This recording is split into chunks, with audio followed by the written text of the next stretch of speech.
We're with former Rivermen head coach Don Granato, and you are an inductee in the Rivermen Hall of Fame this year, Gratz. What do you think about that?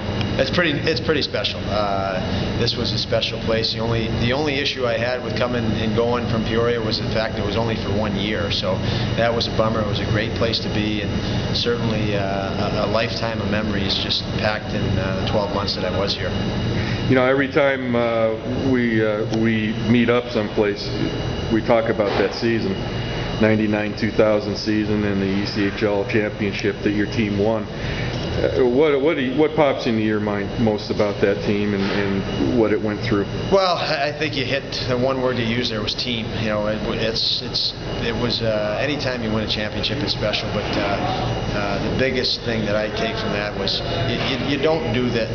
You're not successful, and you don't do things that lead to success unless you're bound tight and you're bound together. And you know, through that, obviously, those relationships were so strong that we were able to overcome a lot of obstacles and eventually win.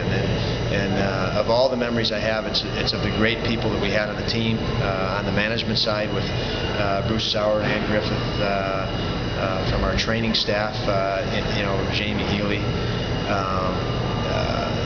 And it just goes on and on. So those were things that, you know, aside from the winning, or right there with the winning, was the people that were all involved in it. Yeah, the storybook series at the end in that championship round with Louisiana.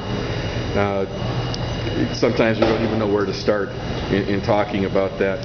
Where was the turning moment in your eyes in that series? Well, you know, Louisiana was a very talented and very skilled offensive team. They were very experienced as far as the East Coast League goes. They had a lot of veteran guys that had scored for a number of years in the East Coast Hockey League. So, you know, we didn't feel it was in our best interest to worry about matching up with them or trying to match up with them on the talent side or even the skill side. We wanted to make the series about work ethic, and we wanted to force our opponents to believe that the outcome of the series would be determined on work ethic. I think we were able to turn that tide after Game 4. I thought it really turned just the next day, reading the quotes by their coach that he was disgusted in their team's effort. He thought they got outworked, and at that point I thought, boy, this is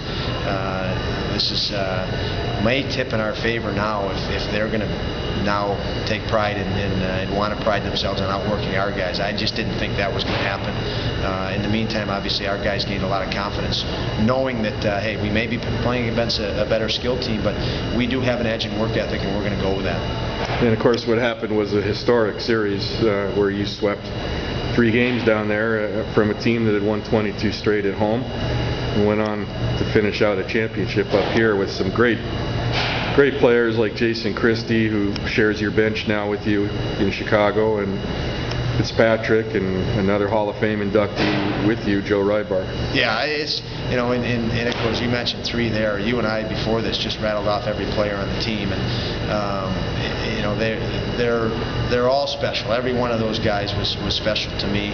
I think we all had a mutual respect for each other as people, and certainly a mutual respect the players did for each role that the guy played within our group. And you know, as a coach, that's a dream for a coach. So the fact that those guys were that way, and the sense of objective they had to win hockey games, all that combined, you know, made my job easy, and it made my job a pleasure every day. You know, I could take this group, I could push them, and I did. I pushed them hard, and you know, there wasn't a time that I can think of that they didn't respond. And you know, again, their character and the leadership we had with Dwayne Dirks and Jason Christie, I thought was outstanding.